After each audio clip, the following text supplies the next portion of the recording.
That morning at work, my body suddenly gave up on me. I walked outside for air and collapsed onto a bench. When I came to, an elderly man was holding my wrist. "Why are you touching it?" I asked, terrified. "My husband gave me this bracelet."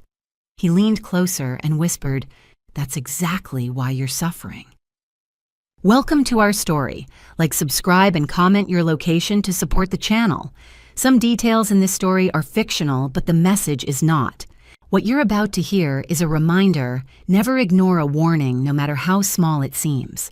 Adah Vance felt the air in the conference room growing thicker by the minute. She sat at the long, dark oak table, her tablet in front of her, diligently recording every word Silas Kincaid said.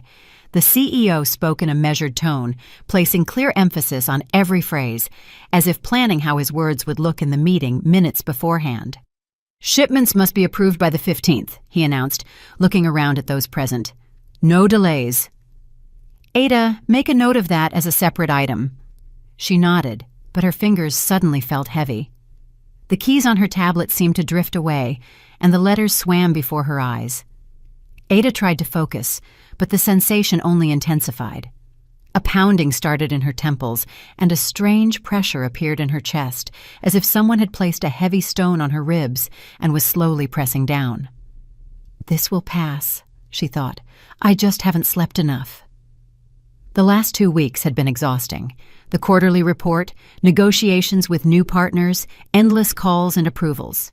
Adah was used to the workload. Working as the executive assistant to the director of a major logistics company required total dedication.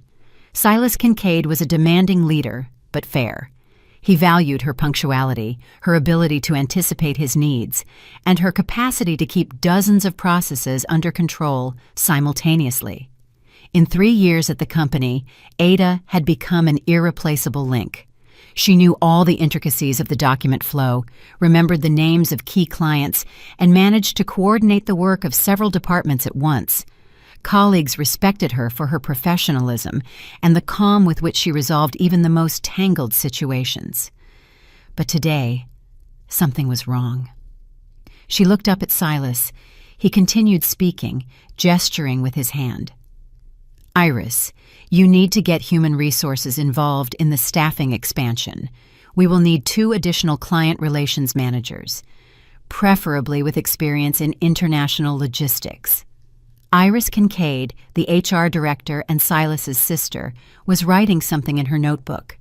Her face remained impassive and businesslike. Adah had always admired her composure.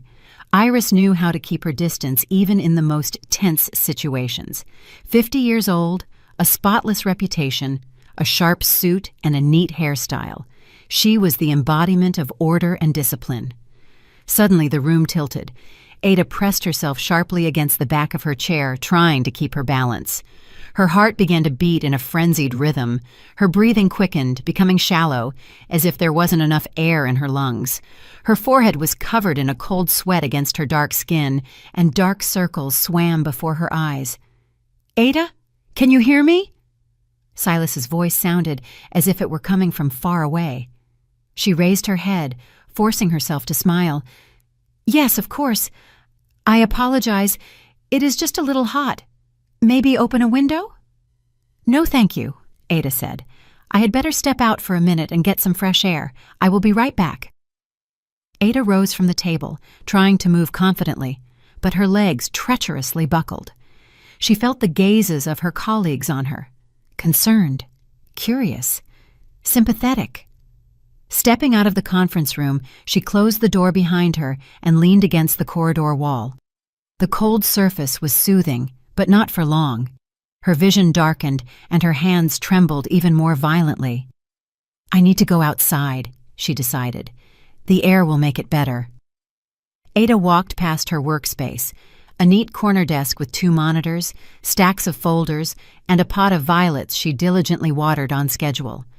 She grabbed her phone and purse from the desk, threw a light cardigan over her shoulders, and headed for the elevator. The receptionist, a young woman named Sierra, called out to her. "Miss Vance, are you okay? Should I get you some water?" "Thanks, Sierra, no need. Just stepping out for 5 minutes."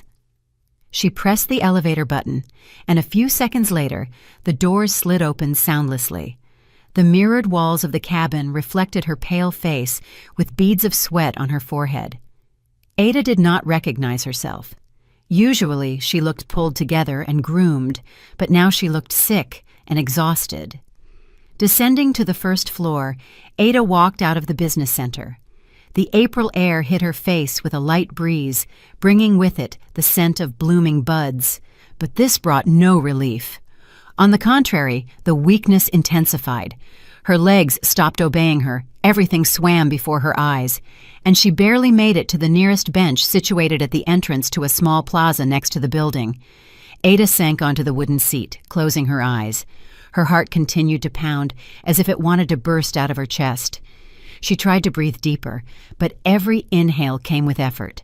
Her ears rang, and the world spun before her eyes.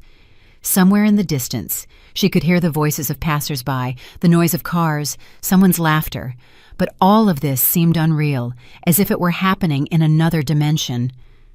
What is happening to me? She opened her eyelids slightly and saw the blurry outline of a person leaning over her. It was an elderly man, 70-something, in a simple gray jacket and a knit cap.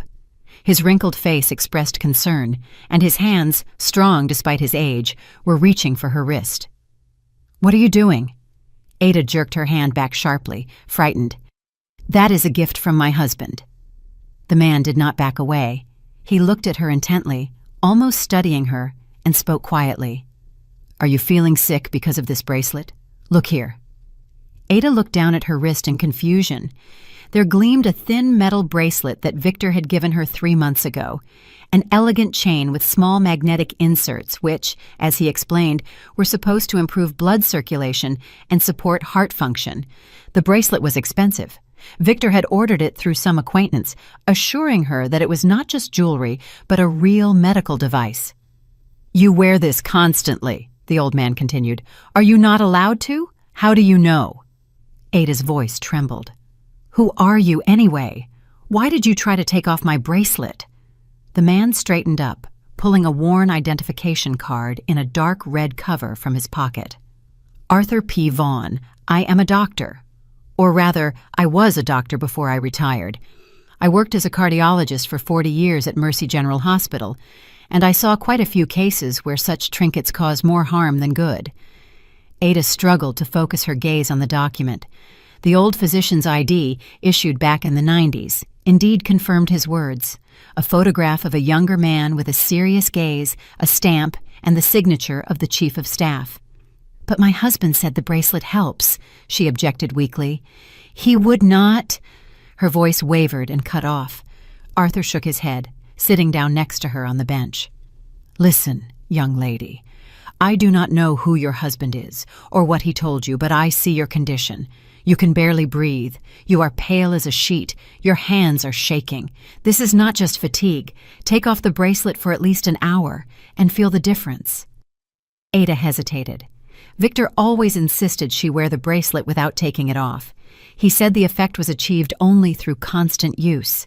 Every morning he checked if she had put it on and got upset if he noticed she had forgotten. Once, she took the bracelet off before a shower and forgot to put it back on.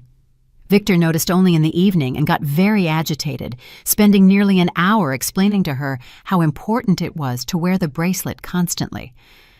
"I do not know," she mumbled. "My husband said I must not take it off." The man sighed. "Okay, then let us look at it this way. How long have you been wearing it?" 3 months, since about the middle of January. "And when did the episode start, like the one right now?" Adah thought about it. The first time she felt sick was about 2 weeks after Victor gave her the gift. She had chalked it up to stress at work back then. Preparations for the annual audit were just beginning, and all departments were working in crunch mode. Then the episodes repeated more often, once a week, then twice, then almost every day. She hadn't given them much significance, numbing the headaches with pills and continuing to work.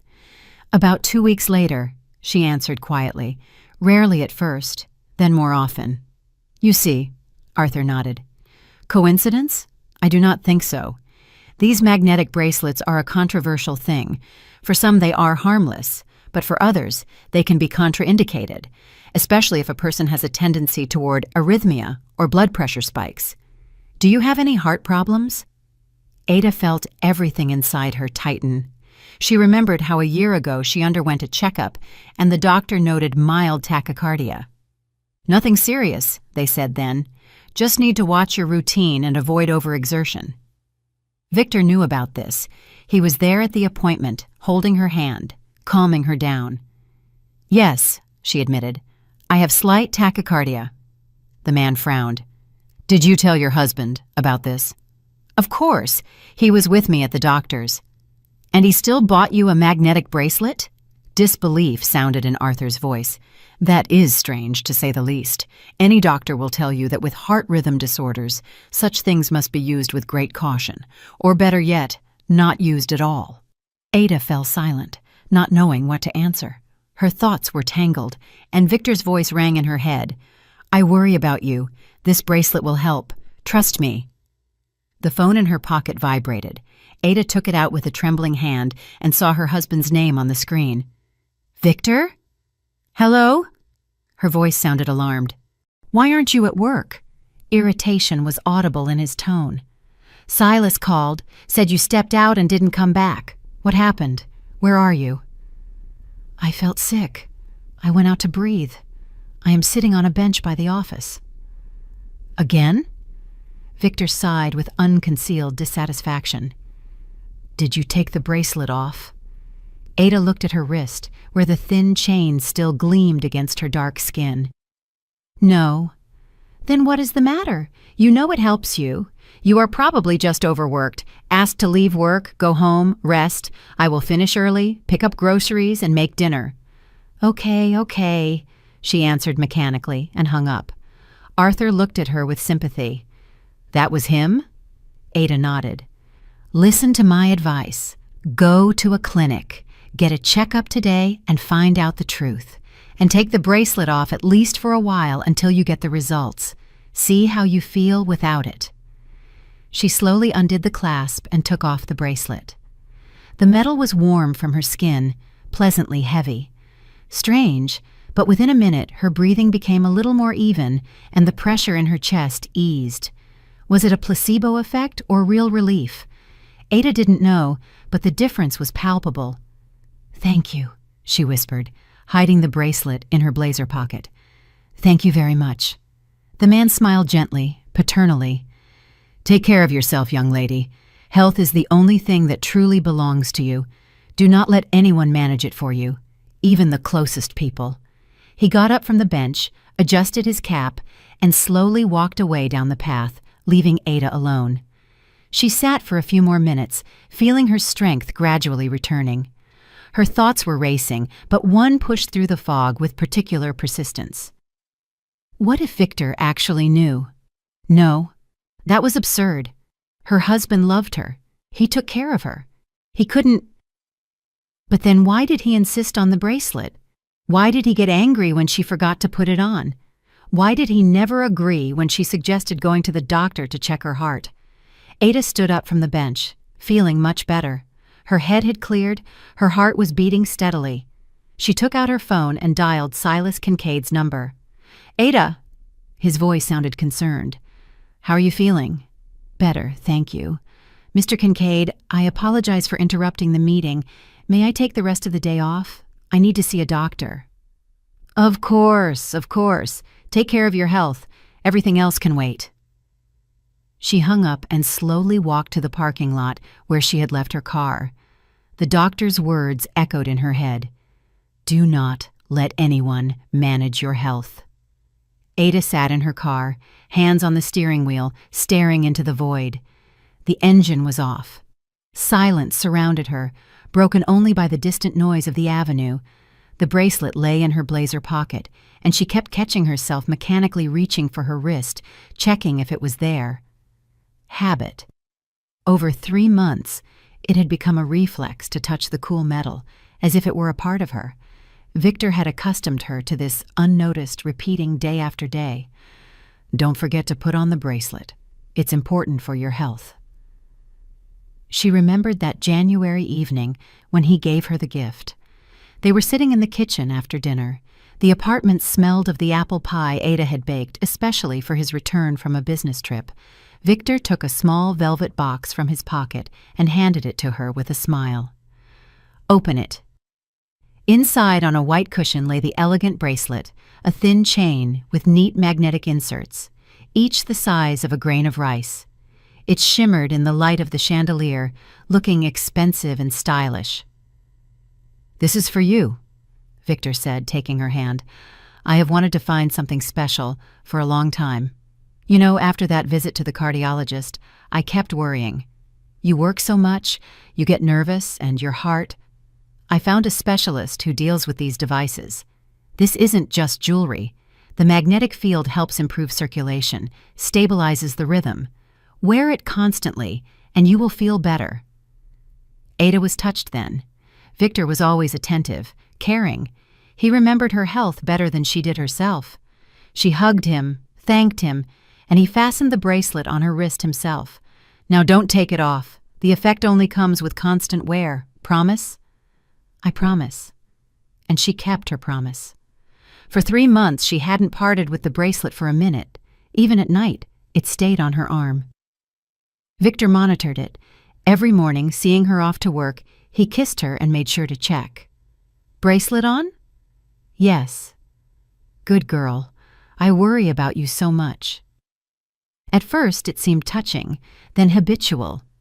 And now, sitting in the car with a bare wrist, Adah suddenly realized it was strange.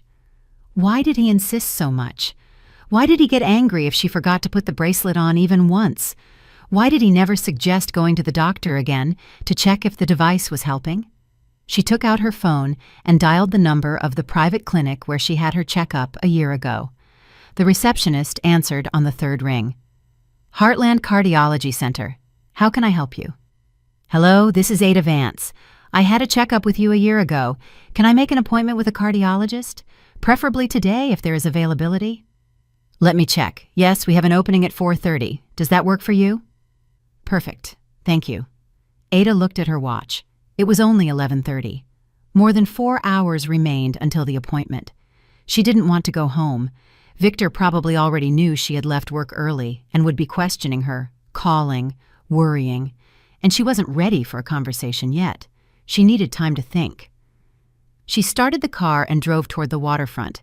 There by the river was a quiet cafe where she sometimes liked to sit alone with a book or just look at the water. Parking the car, Adah entered the small space, ordered a peppermint tea, and settled at a table by the window. The river flowed slowly, reflecting the gray April sky. On the opposite bank, the roofs of old houses were visible.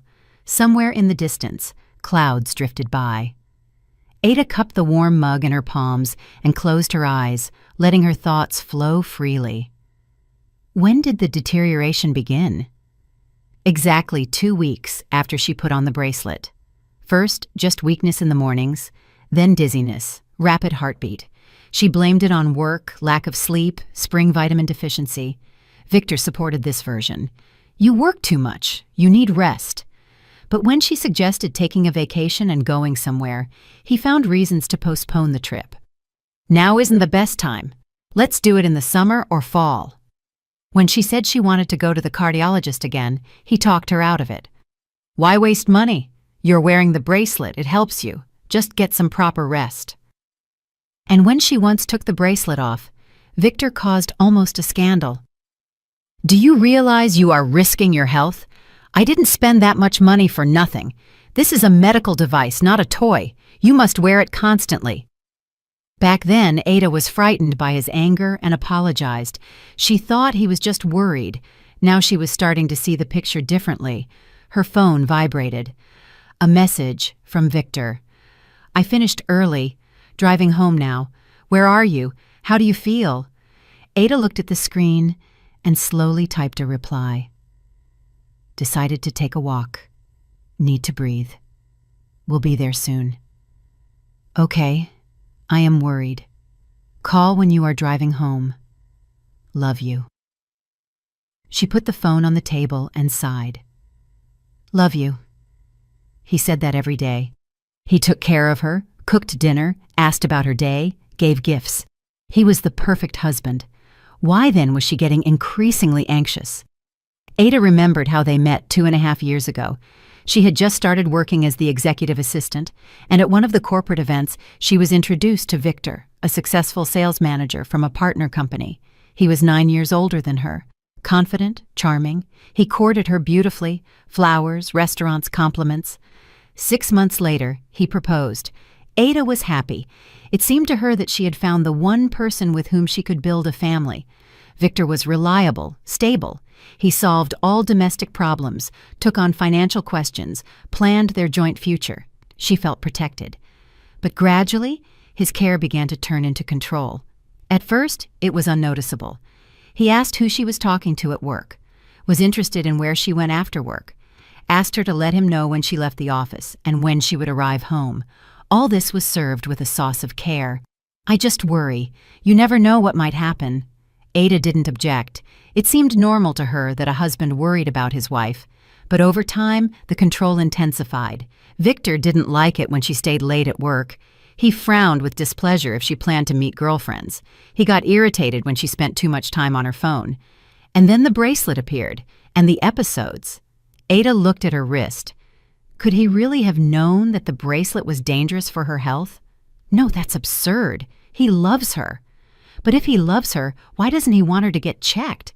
Why does he insist on wearing the bracelet even though he sees she is getting worse? The phone vibrated again. A call. Victor. Adah pressed the green button.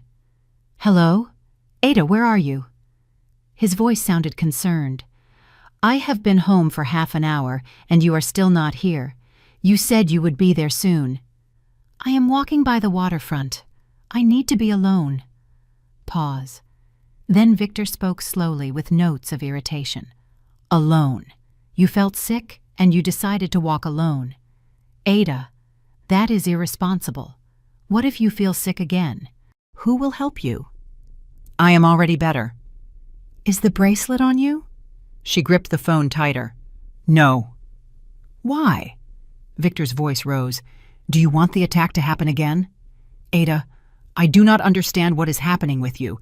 I try to take care of you, and you ignore my requests." "Victor, I made an appointment with a cardiologist. Today at 4:30, I want to check if this bracelet is helping me." Another pause, longer this time. When Victor spoke, his tone had changed, becoming softer, almost affectionate. "Why do you need doctors? You know they only drain money. They will prescribe a bunch of unnecessary tests, assign a wagon load of pills, and what's the point? The bracelet is a proven remedy. Just put it back on and don't be nervous. Stress. That is what is harming you." "I'm going to the doctor anyway," Adah said firmly. "Okay," Victor sighed. "If it makes you calmer. But put the bracelet on for the day, please. For my sake." She looked at her blazer pocket where the ill-fated jewelry lay. "No, I want the doctor to see me without it, to compare the condition." "Adah," a threat sounded in his voice. "You aren't listening to me. This will end badly." "What exactly will end badly?" She felt everything inside her tense up. "Your health!" Victor almost shouted. "Without the bracelet, you will get even worse. I am telling you this as the person who takes care of you." Adah closed her eyes. The old doctor's words echoed in her head. "Do not let anyone manage your health." "Victor, I have to go. See you in the evening." She hung up without waiting for an answer and muted her phone. Her hands were shaking. Her heart beat fast, but not like in the morning. This was fear. Fear of what she was beginning to understand. Her husband wasn't taking care of her. He was controlling her, and the bracelet was a tool of that control. Adah finished her cold tea and looked at her watch. Still 3 hours until the appointment. She took a notebook and pen from her purse, opened a clean page, and began to write. Everything she remembered, all the oddities that previously seemed like trifles. January. Gave the bracelet, insisted I wear it constantly. End of January. First dizzy spell. February. Attacks became more frequent. Victor talked me out of visiting the doctor. March. Condition worsened. Victor got angry when I took the bracelet off. April. Today, old doctor said the bracelet is harmful. She reread what she had written and added one more line. Victor knew about my tachycardia. He was with me at the cardiologist's. The picture was becoming clearer and more terrifying. The phone vibrated silently on the table. Victor was writing message after message. Adah didn't read them. She needed to wait for the appointment, learn the truth. And then she would decide what to do next. She got up from the table, paid, and walked outside. The air was fresh, the sky beginning to clear. Sunbeams broke through the clouds. Adah walked slowly along the waterfront, feeling that with every step it became easier to breathe. Without the bracelet on her wrist, for the first time in 3 months, she felt free. At 3:30, Adah was at the medical center, a modern building of glass and concrete downtown. The lobby smelled of antiseptic and freshly brewed coffee. Behind the reception desk sat the same girl who had booked her on the phone. Adah Vance, she clarified. Yes, room 307, 3rd floor. Dr. Mercer is waiting. Adah took the elevator up, found the right office, and knocked. Sitting at the desk was a woman in her 40s in a white coat with short hair and an attentive gaze. She picked up Adah's medical file. Hello, Ms. Vance. Come in. Have a seat. What is bothering you? Adah sat in the soft chair opposite the doctor and began to tell her everything. About the bracelet, the attacks, the words of the old doctor, about how her husband insisted on constantly wearing the jewelry. Dr. Mercer listened carefully, asking clarifying questions from time to time. Show me the bracelet, she asked. Adah took it out of her pocket and placed it on the table. The doctor took the item, turned it in her hands, held it up to the light. The magnetic inserts are quite strong, judging by the weight. Do you have a history of tachycardia? Yes, diagnosed a year ago. Who recommended you wear this? My husband. He said it would help. Dr. Mercer shook her head. Ms. Vance, with tachycardia, such items can be dangerous. The magnetic field can affect heart rhythm unpredictably. For a healthy person, it might be harmless. But with rhythm disorders, it is strictly contraindicated. We will do an EKG right now, check your condition, and I will give a report. Adah nodded, feeling a cold certainty growing inside. Victor knew. He couldn't not know. The electrocardiograph hummed quietly, spitting out a long strip with jagged lines. Adah lay on the couch, staring at the white ceiling, trying to breathe evenly. The cold sensors on her chest felt heavy, like anchors holding her in place. Dr. Mercer leaned over the machine, studying the readings, and her face gradually became more serious. You can get dressed, she said finally. Adah sat up, removed the sensors, and pulled on her blouse. Her hands were still slightly shaking, not from weakness, but from internal tension. She was afraid to hear the diagnosis and simultaneously craved the truth. Dr. Mercer returned to the desk, placed the EKG printout in front of her, and studied it silently for a few seconds. Then she looked up. Ms. Vance, right now your rhythm is within normal limits. Mild tachycardia is present, but it is controlled. Tell me, how long have you not been wearing the bracelet since this morning? About 5 hours, maybe. And how do you feel? Adah thought. The dizziness had passed back at the waterfront. The chest pressure was gone. She felt tired, but it was a normal tiredness, not the exhausting weakness of recent weeks. Better, she admitted. Much better. The doctor nodded. I thought so. You see, magnetic bracelets are a pseudo-medical device. Their effectiveness isn't proven, and in certain conditions, they can cause harm. You have tachycardia, that is, a tendency toward a rapid heartbeat. The magnetic field can provoke additional rhythm disturbances, cause dizziness, weakness, shortness of breath, everything you described.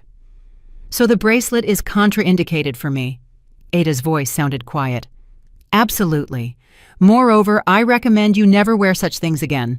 I will give you a referral for additional tests, a 24-hour Holter monitor, an echocardiogram. We need to check if prolonged wearing of the bracelet caused any serious damage. Adah felt everything go cold inside. Serious damage. For 3 months, she had worn something that was slowly destroying her health. And Victor knew about it. He couldn't not know. "Doctor," she frowned, "who could have recommended such a bracelet?" "My husband said he bought it from a specialist." Dr. Mercer thought for a moment. A specialist in quotation marks. The internet is full of such items. They are sold as medical devices. Usually it is outright quackery. Either your husband simply did not look into it and fell for a scam, or— She didn't finish, but Adah understood. Or he knew what he was doing. "Thank you," she exhaled. "I will undergo all the examinations." "Good. Here is the referral. We can put the halter on tomorrow morning. You will wear it for 24 hours. We will do the echo the day after tomorrow. And for now, here is your report." The doctor handed her a sheet of paper with the clinic's stamp. Adah took it and read. "Patient, Vance A., age 31. Diagnosis, sinus tachycardia. Wearing magnetic items is strictly contraindicated due to the risk of exacerbating heart rhythm disorders. Additional examination required." She folded the paper and put it in her purse. It was a document. Official confirmation that the bracelet was harming her. Proof. "Ms. Vance," Dr. Mercer looked at her intently. "Forgive the personal question, but who exactly insisted on wearing the bracelet?" "My husband." Adah barely audibly pronounced the word. "He knew about your diagnosis?" "Yes, he was with me at the appointment a year ago." The doctor was silent for a few seconds, then said quietly, "You understand, I do not have the right to interfere in your personal life, but as a doctor, I am obliged to warn you. If someone consciously gives you something that harms your health, knowing about the contraindications, this is very serious. Perhaps you should consult not only a cardiologist, but also a psychologist or a lawyer." Adah nodded, finding no words. She stood up, thanked the doctor, and left the office. It was quiet in the corridor. Adah sat on a bench, took out her phone, and turned on the sound. The screen exploded with notifications. 17 missed calls from Victor, 23 messages. She opened the chat and began to read. "Where are you? Why aren't you answering, Adah? I am worried. Call immediately. This isn't serious. I am your husband. I have a right to know where you are. If you are at the doctor's, at least write, I am going crazy. Are you ignoring me? After everything I do for you? Fine, be silent, but I will remember this. The last message was sent 10 minutes ago." Adah exhaled and typed a short reply. "Was at the cardiologist, driving home. We need to talk." The answer came instantly. "Finally, I am waiting." Adah put the phone away and walked out of the clinic. She knew that the conversation she feared was about to happen, but she couldn't postpone it any longer. Too many questions, and she had a right to answers. She reached home, went up to the 5th floor, and opened the door with her key. The apartment smelled of fried onions and garlic. Victor was making dinner just as he promised. She took off her shoes, walked into the living room, and saw him in the kitchen. He stood by the stove, stirring something in a skillet, and turned around hearing her steps. "Finally," he smiled, but the smile came out strained. "I thought you were not coming back at all." "Why shouldn't I have come back?" Adah remained standing in the kitchen doorway. Victor shrugged. "You are just acting so strange today, not answering calls, ignoring messages, like I am a stranger to you." Welcome to our story. Like, subscribe, and comment your location to support the channel. Some details in this story are fictional, but the message is not. What you're about to hear is a reminder: never ignore a warning, no matter how small it seems. "Victor, we need to have a serious talk." He turned off the stove and turned to her. "I am listening." Adah took the medical report from her purse and handed it to him. "Read it." Victor took the sheet, his eyes scanning the text, and his face slowly changed. First surprise, then irritation, then something resembling anger. "What is this nonsense?" He threw the paper on the table. "Some female doctor decided the bracelet is harmful? On what grounds?" "On the grounds that I have tachycardia and magnetic items are contraindicated with this diagnosis," Adah answered firmly. "You knew that." I didn't know anything. Victor raised his voice. I bought you an expensive gift to help, and you are interrogating me. You were with me at the cardiologist's a year ago. You heard the diagnosis? You knew. Victor spun around sharply and slammed his fist on the table. What do you think you are doing? You are accusing me of wanting to harm you? I am your husband. I take care of you. Care is not forcing me to wear something that destroys my health. It doesn't destroy it. Doctors don't understand. I read research articles. Magnet therapy helps. With tachycardia, it is contraindicated. Adah felt anger boiling inside her. And you know it. Why did you insist? Why did you get angry when I took the bracelet off? Why did you talk me out of seeing doctors? Victor stepped toward her, his face contorted. Because you don't know how to take care of yourself. Because without me, you won't cope. You work yourself to exhaustion, don't watch your health, forget to eat. I try to control you because you are incapable of it yourself. Control? Adah felt the word cut her ears. You want to control me? Yes, Victor shouted. And there is nothing wrong with that. I am your husband. I know better what you need. You don't know. She raised her voice too. You are not a doctor. You just want me to be weak and dependent on you. Victor fell silent. His breathing was heavy, hands clenched into fists. Then he exhaled and spoke quieter, almost affectionately. Adah, are you tired? You are nervous. Let's eat. We'll rest, and everything will be fine. I don't want to fight with you. I'm not tired. Adah shook her head. I just finally understood. You don't care about me. You control me. The bracelet is just a tool. You wanted me to feel sick so I would be afraid and depend on you. That is delirium. Victor turned away. You think too much. Doctors hammered all kinds of nonsense into your head. Adah took the bracelet from her pocket and placed it on the table. I will not wear this anymore. I will not listen to your orders. My health is my responsibility. Victor whipped around, grabbed the bracelet, and clenched it in his hand. You will regret this. Without me, you are lost. Who will help you when you get sick? Who will take care of you? I will take care of myself. Her voice trembled, but she held her ground. And if I need help, I will turn to doctors, to real doctors, not to a husband who slips me dangerous things. Victor stepped toward her, looming over her. You are ungrateful. I did so much for you. Married you, provide for you, take care of you, and you treat me like this? Adah stepped back. Care is not control. Love is not manipulation. You have no right to manage my health. I do, Victor barked. I am your wife, for now, Adah said quietly. A heavy silence hung in the air. Victor looked at her, and in his eyes, she saw something new. Not anger, not irritation, fear of losing control. What are you trying to say? He said slowly. I want to say that I need time to think. I need to be alone. Where do you think you're going? Victor's voice became harsh. To a friend's. For a few days. I need to sort out my feelings. She turned and walked to the bedroom. Victor followed on her heels. You aren't going anywhere. We will sort it out right now. Adah took a gym bag from the closet and started packing things.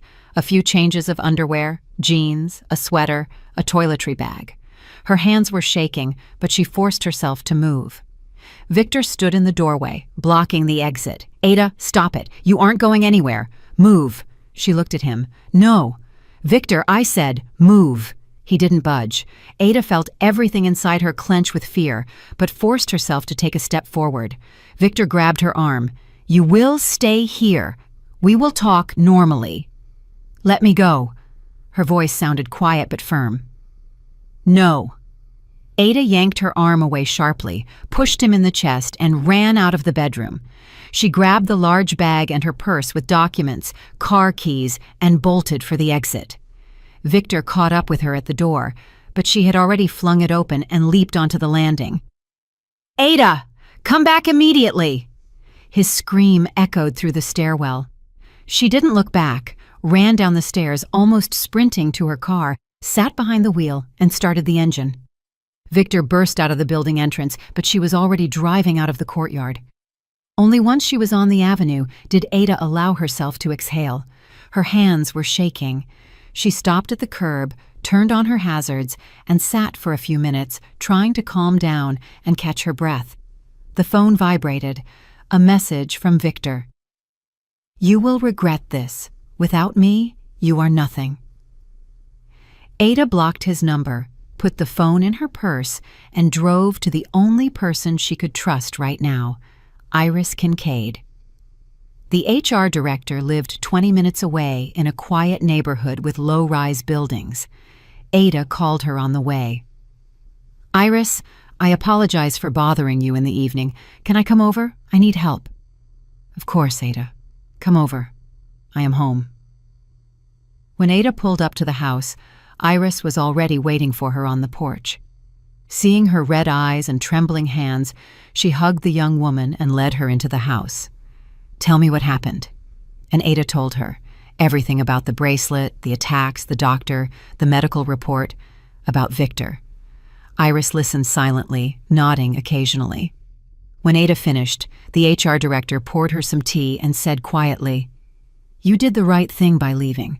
This is called domestic violence, Adah. Psychological. He controlled you, manipulated you, undermined your health.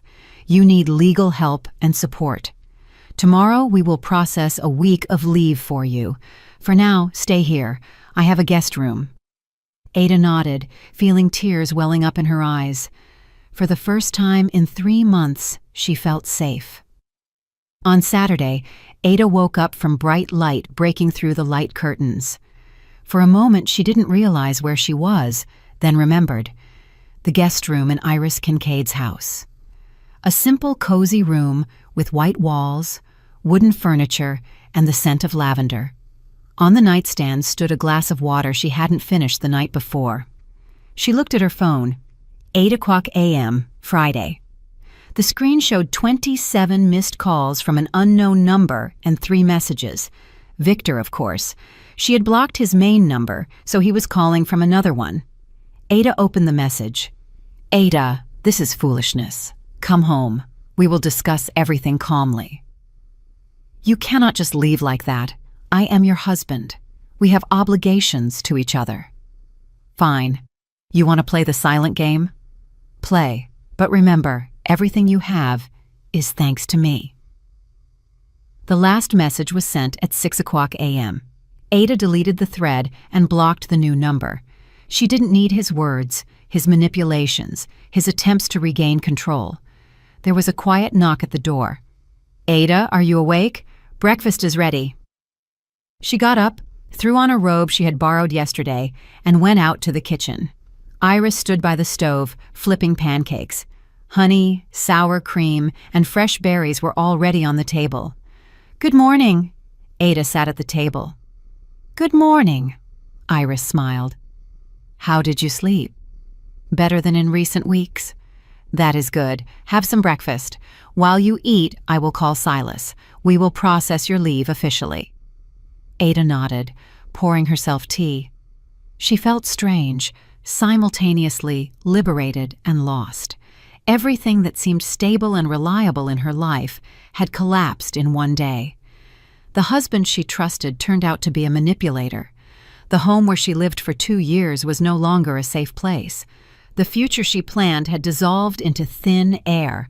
Iris returned in 10 minutes. "Everything is settled. Silas will process leave for 2 weeks. He said health is more important and you should rest properly. And I also got the number of our family lawyer. Here, write it down. Her name is Eleanor Tate, a very competent woman." Adah saved the number in her phone. "Thank you. I do not know what I would do without you. Do not mention it. Just take care of yourself. And remember, you are not guilty of anything. What your husband did is abuse, psychological violence. You have every right to defend yourself." Adah silently nodded. The word abuse sounded unusual, almost foreign. It always seemed to her that violence was beatings, screaming, overt aggression. But what Victor did looked like care for a long time. He didn't hit her, didn't scream at her constantly, just controlled, manipulated, undermined her health. After breakfast, Adah called the lawyer. Eleanor Tate turned out to be a woman in her 50s with a confident, calm voice. They agreed to meet the next day. Adah spent the rest of the morning in the guest room, sorting through documents. Marriage certificate, bank statement, medical record. She made a list of what needed to be discussed with the lawyer, and with every line she understood, there was no way back. At lunch, Iris suggested a walk. They went out to a small park nearby, walking along the paths. The air was warm, smelling of spring and freshness. Adah breathed deeply, and it suddenly seemed to her that she had forgotten how to breathe freely. "You know," Iris began, "I was in a similar situation myself once, a long time ago, 20 years back. My ex-husband was also very caring. Too caring." Adah looked at her in surprise. "Are you serious?" "Absolutely. He controlled my every step, called 10 times a day, checked who I talked to, what I ate, where I went, said he worried, that he loved me, that I couldn't cope without him. And I believed it for 3 years, until I realized I was suffocating. And just like you, I left, packed my things and went to my sister's. He also called, wrote, begged me to return, promised to change. But I knew people like that don't change. They just learn to hide their need for control better. I filed for divorce. He resisted, but in the end it was all over. And you know what? For the first time I felt alive, real." Adah listened, and something warm spread inside her. She wasn't alone. She wasn't crazy. What was happening to her happened to others too, and there was a way out. "Did you regret it?" she asked quietly. "Not for a second. I only regretted not leaving sooner." They returned home toward evening. Adah felt tired but calm. She had dinner, took a shower, and went to bed early. A serious conversation with the lawyer lay ahead tomorrow. In the morning, Adah arrived at Eleanor Tate's office, a small space on the 3rd floor of a business center. The lawyer greeted her warmly, sat her at a table, and listened carefully to the whole story. Adah spoke, sometimes stumbling, sometimes pausing to gather her thoughts. She told about the bracelet, the attacks, the medical report, the control, the last fight. Eleanor took notes, asked clarifying questions, and when Adah finished, she put down her pen and looked her in the eyes.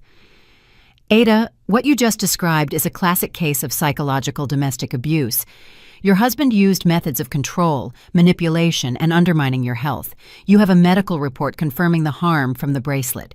This is a crucial document." "What should I do next?" Adah's voice trembled. "First, ensure your safety. You are living with friends right now?" "Yes." "Good. Do not return home alone. If you need to pick up things, do it in the presence of witnesses or the police. Second, we are filing for divorce. Under state laws, you have the right to dissolve the marriage due to irreconcilable differences.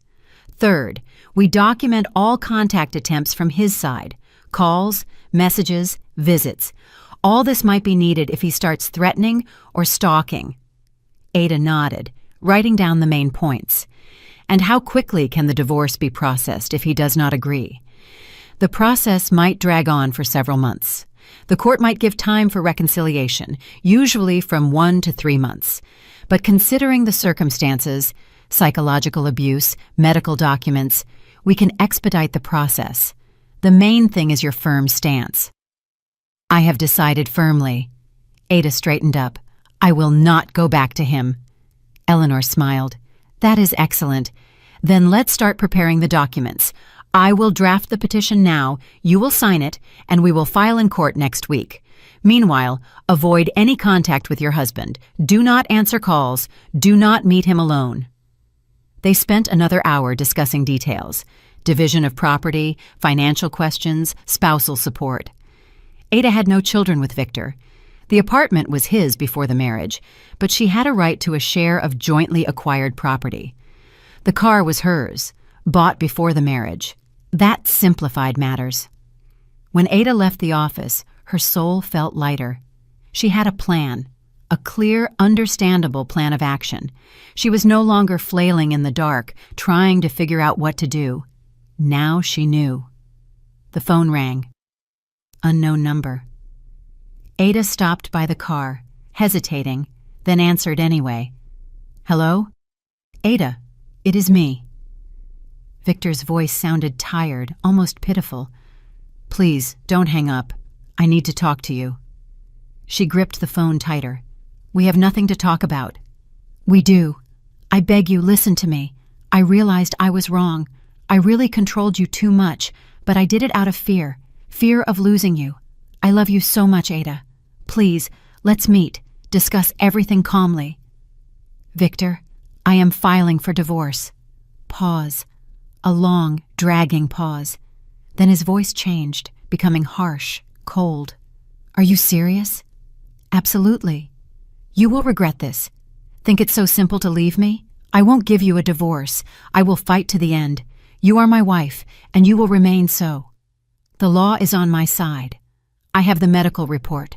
I have proof of your control. You cannot keep me." "Medical report." He laughed maliciously. "Some female doctor wrote a piece of paper, and you think that means something? I will find 10 doctors who will say the opposite. Do what you want. I am not afraid of you anymore." "Not afraid?" A threat sounded in his voice. "In vain. You forgot who I am. I can make it so you get fired from work. I can ruin your reputation. I can—" Adah hung up. Her hands were shaking. Her heart pounded, but not from weakness, from anger. She got in the car, took a deep breath, and drove back to Iris's. That evening, they sat in the kitchen drinking chamomile tea, and Adah recounted the conversation with Victor. Iris frowned. "He threatened you?" "Yes. That needs to be documented. Write down all his words while you remember. If he calls again, turn on the recording. A threat is already serious. We can go to the police." Adah nodded. She felt cornered, but simultaneously stronger than ever. Victor was trying to break her, scare her, return her under control. But she wouldn't give in. The next day, Adah went to the clinic to have the Holter monitor installed. They attached a small device to her chest that would record her heart function for 24 hours. The doctor explained this was needed to see the full picture and understand how badly her health had suffered from wearing the bracelet. Wearing the monitor wasn't very comfortable, but Adah tolerated it. She led a normal life, walked, read, helped Iris around the house. And all this time, the little device recorded every beat of her heart. A day later, she returned to the clinic, removed the monitor, and a few hours later received the results. Dr. Mercer invited her into the office and laid the printouts on the desk. "Ms. Vance," she began, "the results show that you indeed had episodes of rhythm disturbance, tachycardia, several extrasystoles, but overall the heart is normal. The main thing is you took the bracelet off in time. If you had continued wearing it for another month or two, the consequences could have been more serious." Adah exhaled. "So everything will be fine?" "Yes, provided you watch your health, avoid stress, and of course, never wear such items again. Here is your updated report. You can provide it to the lawyer." Adah took the document and thanked the doctor. Now she had one more piece of proof, official confirmation that the bracelet truly harmed her. In the evening, she met with Eleanor Tate and handed her the new report. The lawyer studied it and nodded with satisfaction. "Excellent. This strengthens our position. Now we have not just contraindications, but confirmation of actual harm. The petition is ready. Sign here and here. We file in court tomorrow." Adah signed the documents with a steady hand. She was taking a step after which there would be no return, and she was ready. The next morning, Eleanor called her. "The petition is filed. The court date will be set for next month. Victor will be served a summons." "Thank you." Adah felt relief. Now all that remained was to wait. The following days passed in strange calm. Victor didn't call or write anymore. Adah lived at Iris's, helped her with housework, read books, walked in the park. For the first time in a long time, she felt free. Silas Kincaid stopped by a couple of times, brought fruit, and asked about her health. He was delicate, didn't ask unnecessary questions, just let her know she wasn't alone. She had support. Adah appreciated it. She finally understood what real care meant, the kind that doesn't suffocate, doesn't control, doesn't demand, the the kind that just exists, like a warm blanket on a cold evening. The court hearing was scheduled for May 10th, a warm spring day when the city was drowning in greenery. Adah woke up early, before the alarm, and lay looking at the ceiling of the guest room for a long time. Everything would be decided today. Today she would either gain freedom or not. She didn't want to think about the other option. Iris knocked on the door around 8 o'clock a.m. "Adah, breakfast is ready. You need to eat before court." She went down to the kitchen. Adah drank a cup of strong tea with honey and ate half a piece of toast, her stomach clenched with nervousness. "Everything will be fine." Iris placed a hand on her shoulder. "You have all the documents in order. The law is on your side. Just stay confident." Adah nodded, trying to believe these words. She arrived at the courthouse half an hour before the start. Eleanor Tate was already waiting for her at the entrance, holding a folder of documents. The lawyer was dressed impeccably. Her appearance inspired calm and confidence. "Ready?" she asked. "Yes." Adah nodded, though everything inside was trembling. They went through the metal detector, went up to the second floor, and sat on a bench in the corridor. "Victor hasn't arrived yet. Don't worry," Eleanor said quietly. "We have all documents in order. Medical reports, Iris's witness testimony, recordings of threats. The court will be on your side." Victor appeared in the corridor. He walked confidently in a severe black suit, a snow-white shirt, and a burgundy tie. With him was a lawyer, a middle-aged man with a cold, detached face and an expensive leather briefcase in his hand. Victor threw a brief glance at Adah, and she saw a mixture of anger and contempt in his eyes. He walked past without even saying hello and sat on the opposite side of the corridor. Adah turned away. Her heart beat steadily, without skips, without the bracelet, without fear, without pressure on her chest. She breathed freely. The courtroom door opened. The clerk invited them to enter. The room was small, with high ceilings and wood panels on the walls. They sat on different sides. Adah with the lawyer on the left, Victor with his lawyer on the right. The judge took her seat and opened the session. "Hearing the case regarding the dissolution of marriage between Victor Vance and Adah Vance," she announced in a clear voice. "Plaintiff, Adah Vance, please state the essence of the claim." Eleanor rose. "Your Honor, my client requests to dissolve the marriage due to the impossibility of further cohabitation. The marriage was concluded 2 years ago. There are no joint children. As grounds for divorce, we present the following evidence: medical report on harm to health caused by the defendant's actions, witness testimonies, recordings of threats from the defendant." She handed the judge the folder of documents. The judge began to study them, turning pages, occasionally making notes. Victor sat tensely. His lawyer whispered something in his ear, pointing at his paper.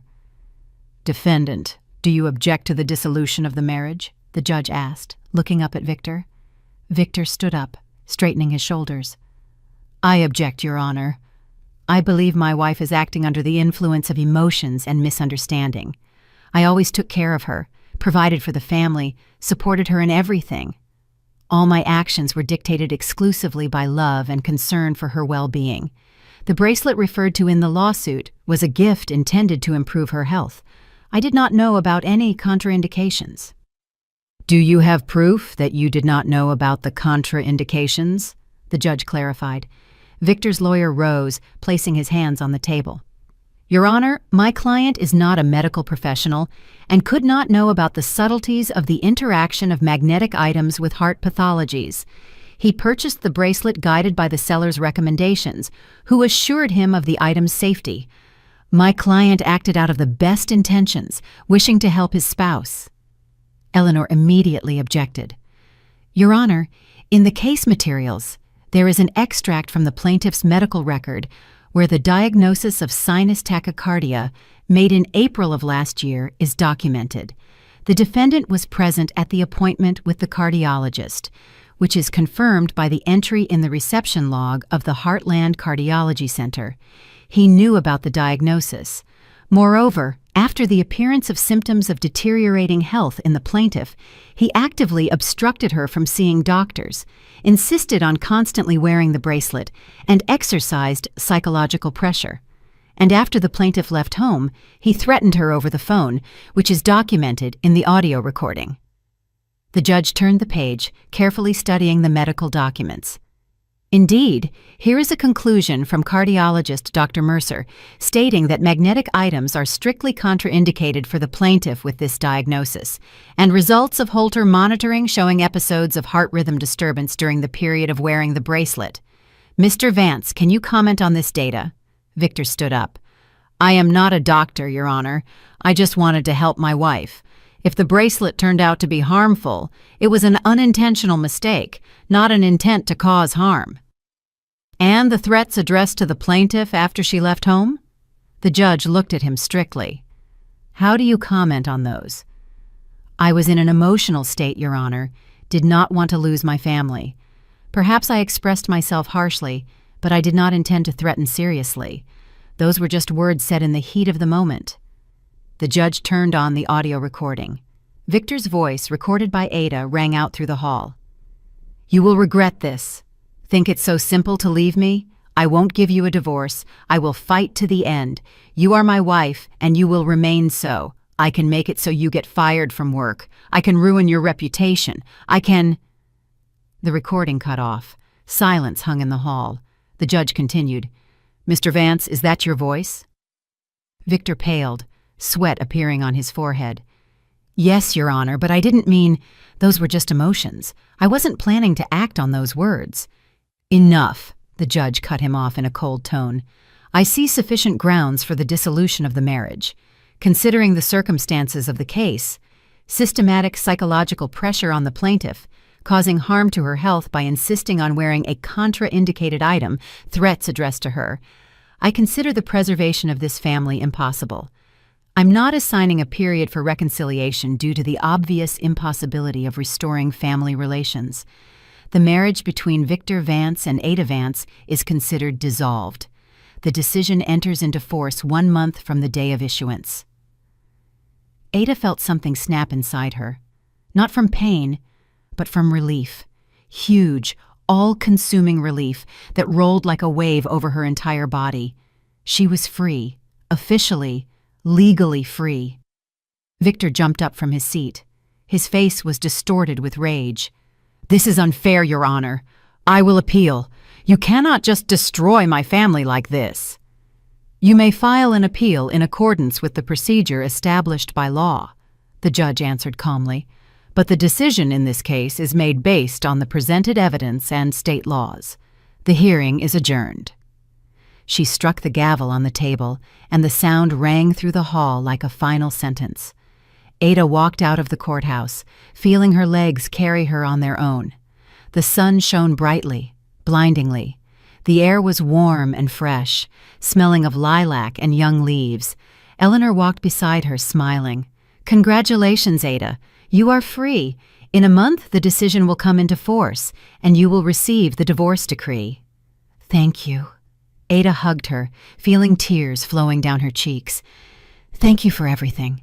I wouldn't have made it without you. You would have. The lawyer smiled. You are a strong woman. Sometimes we just need support to realize it. A month later, when the court decision came into force, Adah received the divorce certificate. She stood by the window in the apartment she had rented a week ago, a small studio in a quiet area with a park nearby. The apartment was modest, but only she lived in it. No one controlled when she came and went. No one checked what she ate or who she talked to. No one forced her to wear something that harmed her health. Adah held the document in her hands, official proof that she was a free, independent woman, and she smiled. Life was starting anew. She returned to work in mid-June. Silas Kincaid greeted her warmly, shaking her hand firmly. Glad to see you back in the ranks, Adah. Hope you are feeling well.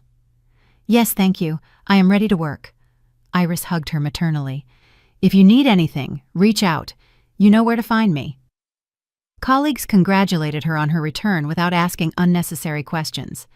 Everyone understood she had gone through something heavy and respected her choice not to spread details. Adah busied herself with her duties again, planning meetings, coordinating departments, running conferences. Work absorbed her completely, But now it wasn't an escape from problems, but a return to her true self.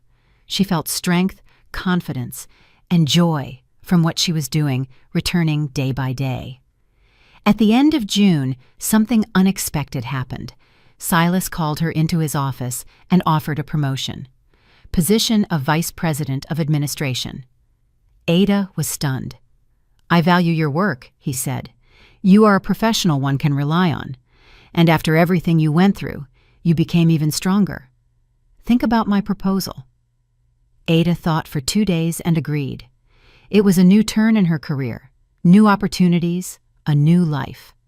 One day in early July, she was sitting on that same bench by the business center where she first met Adah Vance. It was lunch break. Adah was drinking coffee from a paper cup and reading a book, enjoying the warm summer day. And suddenly, she saw a familiar figure. A man was walking down the path, leaning on a cane. "Arthur?" she called out, jumping up from the bench. He turned around, peered into her face, and smiled broadly. "Ah, the girl with the bracelet. How are you doing?" "Excellent." Adah walked up to him. "Thanks to you. You saved my life back then, and I want you to know that." He stepped closer, sat on the bench, placing his cane next to him. "I just stated the obvious, but you made the decision yourself. That is your merit, not mine." "Still, thank you." Adah sat next to him. "I got divorced, started a new life. Without the bracelet, without control, without fear. I got promoted at work, rented my own apartment. I am happy." Arthur nodded. His wrinkled face glowed with kindness. "You breathe differently now. I see it. When we met the first time, you could barely breathe. And now, freely and easily." Adah smiled. Yes, she really did breathe differently.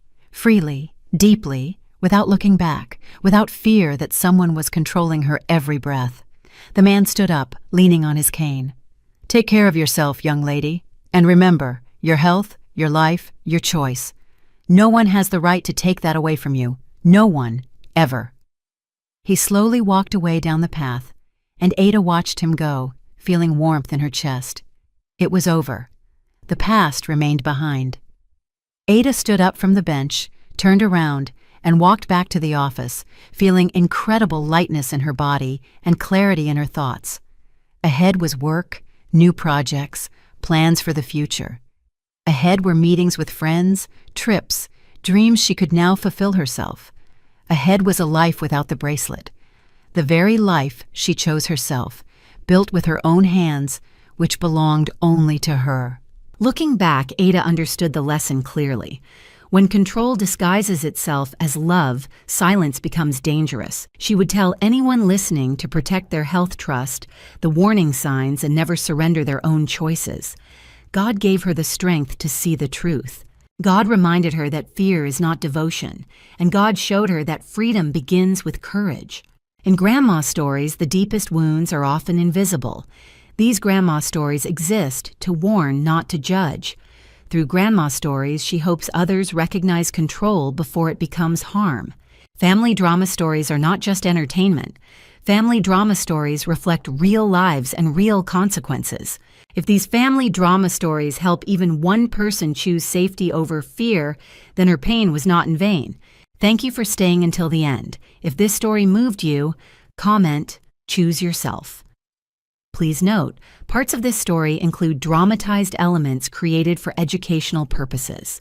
If this isn't for you, feel free to exit and explore other content that suits you better.